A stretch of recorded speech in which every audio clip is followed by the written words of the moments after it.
hefur snúið aftur til skapara síns, þangað sem við öll munum snúa þegar okkar tími kemur. Hingað í Ísafjarðarkirkju erum við komin í dag til þess að syrgja, en einnig til þess að minnast og gleðjast yfir því sem að Þórunn gaf okkur í lífi sínu. Hluti af því að kveðja á sorgarstundu er að rifja upp minningar. Þær minningar geta verið alls konar og ólíkar. Minningar af eiginkonu, móður, tengdamömmu, ömmu, systur, frænku, vinkonu, vinnufélaga og nágranna. Hluti af sorgarferlinu sem fylgir dauða ástvin sem falið í að rifja upp og minnast. Það getur tekið á. En góðar minningar er það sem best getur veitt huggun í sorginni. Verum þakklátt fyrir allar gjafir Guðs. Þórunn fæddist á Patreksfirði 29. október 1944. Foreldrar hennar voru hjónin Sigrún Guðlaugsdóttir og Guðmundur Óli Guðmundsson. Þórunn var elst í hópi 4 systkina. Næst elstur er Guðmundur, þá Guðni Vignir sem er látinn og yngst er Þorbjörn Tara. Fyrsta ára ævi sinnar bjó Þórunn ásamt fjölskyldu sinni á Patreksfirði og Bíldudal, en síðar fluttu þau til Bolungarvíkur, þaðan til Akraness og loks til Reykjavíkur. Þórunn var góðum gáfum gædd og gekk vel að læra. Hún lauk gagnfræðaprófi og leið henni lá síðan í Hjúkrunarskóla Íslands. Á meðan að hjúkrunarfræðináminu stóð, fór Þórunn út að skemmta sér, eins og gengur og gerist með ung fólk í námi. Eitt kvöldi fór hann að skemmta sér í klúbbnum, sem var þá vinsælt samkomustæður unga fólksins á þessum tíma. Við hittum þá ungan dreng að vestan, Tryggva Guðmundsson.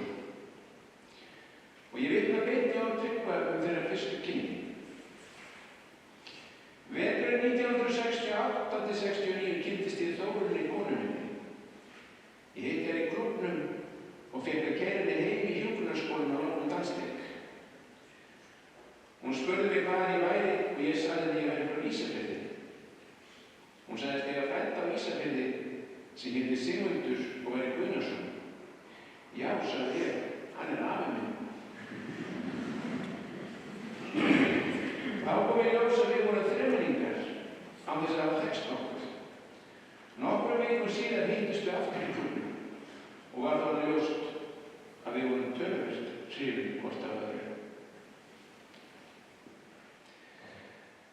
Tryggvi er fæddur 28. júlí 1945. Foreldrar hans voru Petólína Sigmundsdóttir og Guðmundur Óli Guðmundsson. Þórunn og Tryggvi hófu búskap sinn í Reykjavík 1970 og árið síðar lauk Þórunn námi í hjúkrun.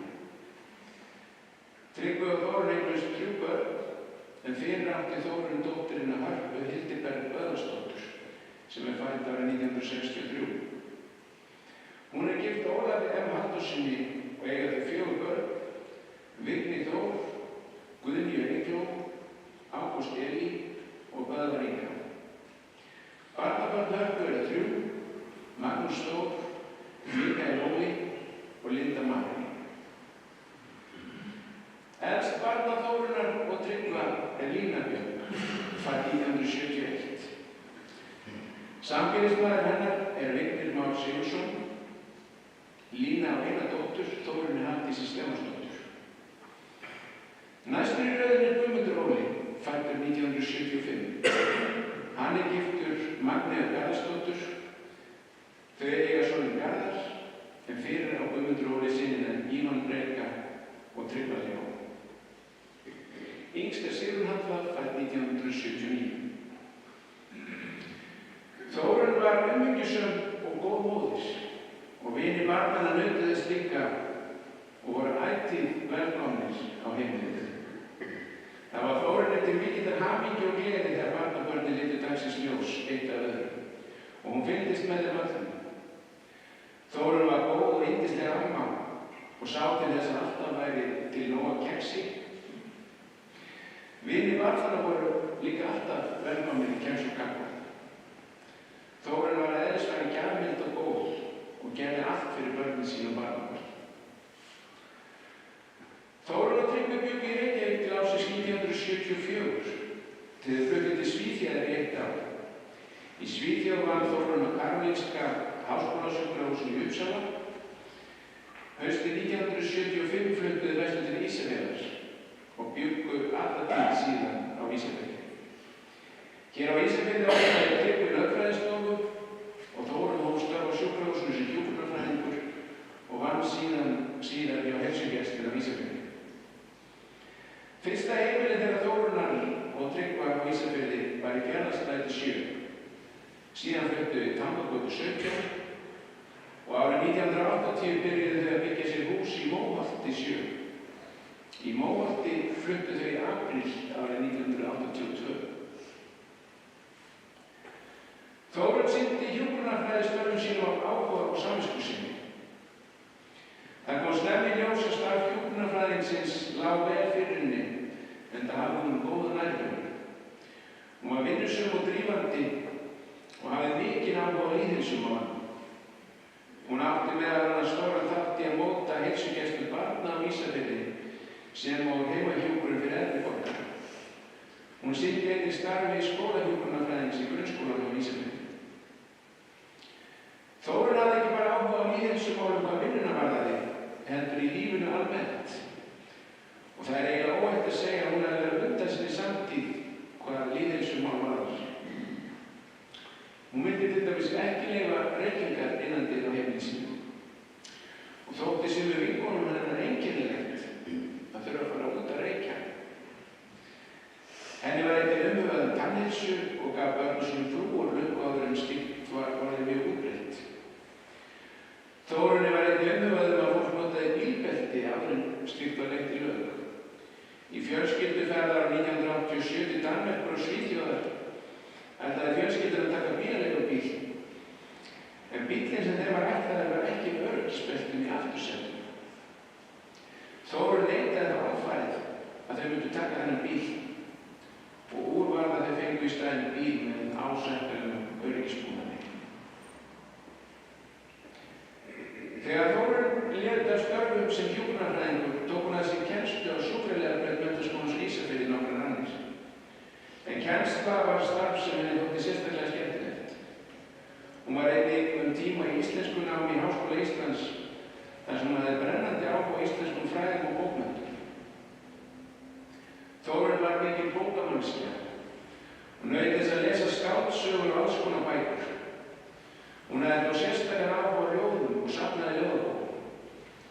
Þórunn safnaði með steinum og var reyndar svo mikill steinasafnari að hún sagði sjálf að kannski hefði hún átt að heita Steinunn en ekki Þórunn. Þórunn hafði yrkismikla þekkingu á steintegundum og þó hún væri pínlítið lofthrædd þá hvarf lofthræðslan eins og dögg fyrir sólu ef hún þurfti að klifra eitthvað til þess að safna stein. Þórunn var mikið dýravinur og hafði sérstakt álæti á köttum. Hún naut þess að hafa krossgátur og var svo örugg í því að hún notaði gjarnan penna en ekki blýant. Tónlistin var líka stórt áhugamál hjá henni eins og athöfnin hér í dag ber merki. Þórunn hlustaði mikið á tónlist og þar voru sem dæmi Beatlarnir, Queen og Tom Jones í uppáhaldi. Þau Tryggvi fóru reyndar oft á tónleika eins og með Rolling Stones, Eric Clapton og George Michael. Reyndar hlustuðu þau Tryggvi gjarnan á tónlist saman og áttaði þá til að taka snúning í stofunni í Móholti. Þórunn og Tryggvi nutu þess að ferðast, bæði innanlands og utan. Innanlandsferðirnar voru mest á Hornstrandir, að Horni í Hornvík og í Hlöðvík, þar sem Þórunn og Tryggvi eignust hlut í húsum. Þar var dvalið á sumrinu, yfirleitt í vikutíma eða lengur, og á vorin voru vinnuferðir til þess að dytta húsunum. Þórunn var mikið náttúrubarn og leiði vel út í náttúrunni.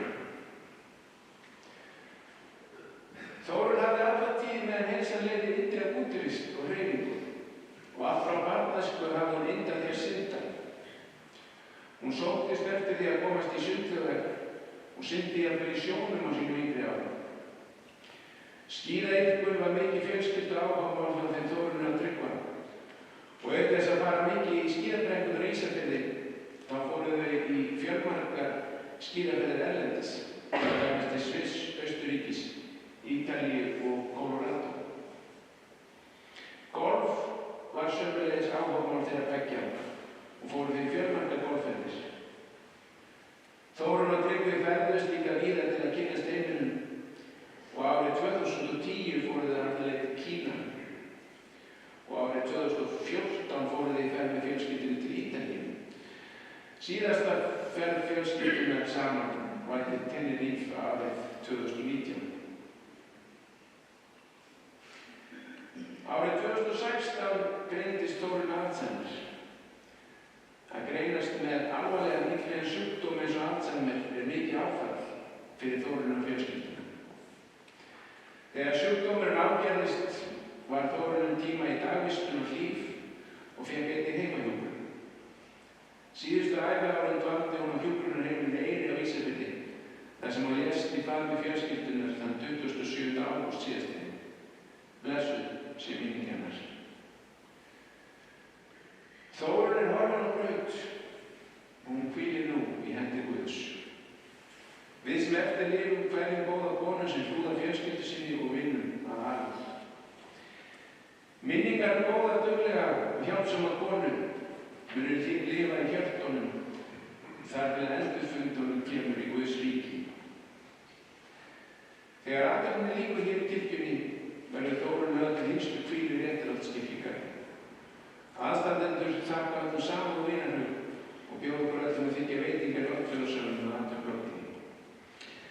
Að lokum fylgir til fjölskyldu Þórunnar kveðjur sem hafa borist. Vignir Þór Ólafsson sendir eftirfarandi kveðju. Elsku amma, takk fyrir allar góðu stundirnar og takk fyrir að vera alltaf til staðar fyrir mig.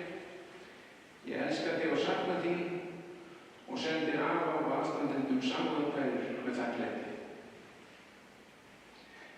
Guðný Þórhallsdóttir biður Guð að blessa minningu kæra vinkonu með ljóðinu. Aðalsmerkið elska og fórna, yfir þínum sporum skín, hlý og björt í hugum okkar, kær lifir minning þín. Gósi og Tryggvi senda aðstandendum kæra kveðjur. Rannveig Guðmundsdóttir og Hallgrímur Axelsson eru stödd í Ungverjalandi að færa Tryggva og fjölskyldunni allri innilega samúðarkveðjur með frumsömdu ljóði eftir Rannveigu. Byrðina ber ekki lengur, burt farin sá strengur, herti að huga og sál, hefti gjörðir og mál. Úr fjötrum í frelsið færa, hún ferðast í ljósinu skæra, laus undan okinu því, svo allt verði gott á ný. Að lokum vil ég biðja almáttugan Guð að styrkja og styðja fjölskyldu og vini Þórunnar í sorg sinni. Honum sé heiður og dýrð aldir alda. Amen.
systur vorri sem við felum þér. Í trú á þig höfum við stigið yfir frá dauðanum til lífsins. Styrk þá sem hér kveðja og veitið meðsögn á komandi tíma uns við söfnumst öll frammi fyrir þér. Heyr þær bænir í Jesú nafni. Amen. Allar bænir vorar felum við í þeirri bæn sem Drottinn hefur kennt oss og biðjum öll saman. Faðir vor, þú sem ert á himnum, helgist þitt nafn, tilkomi þitt ríki, verði þitt vilji svo á jörðu sem á himni. Gef oss í dag vort daglega brauð og fyrirgef oss vorar skuldir, svo sem við og fyrirgefum vorum skuldurum. Eigi leið þú oss í freistni, heldur frelsa oss frá illu, því að þitt ríkið, mátturinn og dýrðin að eilífu. Amen.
Kristus Jesú Krist, sem eftir mikilli miskunn sinni hefur endurfært oss til lifandi vonar fyrir upprisu Jesú Kristus frá dauðum. Sari er uppreisnarlífið